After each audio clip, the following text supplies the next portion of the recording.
It has already been a ceremony for me to ask the DPWH what is the status of the Panguil Bay Bridge. And I'd like to ask that again, because I know this time the answer will be good news for us in the province of Lanao del Norte. So, Mr. Chair, I'd like to ask Secretary Bonoan, please give us the status of the Panguil Bay Bridge, and can we expect it to be completed and fully operational either in 2024 or 2025?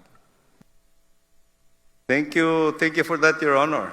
Panguil Bay Bridge is a major project under this administration that has to be completed within the year. Your Honor, the status of the bridge is, I have been informed that it's already about 98% complete. It's just minor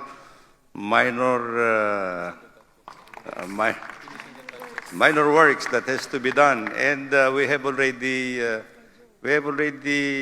forwarded a invitation of the President for the inauguration of this bridge. And we're expecting that anytime soon in September. I'm awaiting for the confirmation, Your Honor, but definitely within September, I think, and in collaboration with the Ambassador of Korea.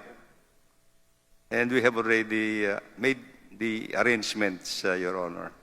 So that is the status now of Panguil Bay Bridge, the most awaited bridge project that will connect Lanao del Norte and Misamis Occidental, Your Honor.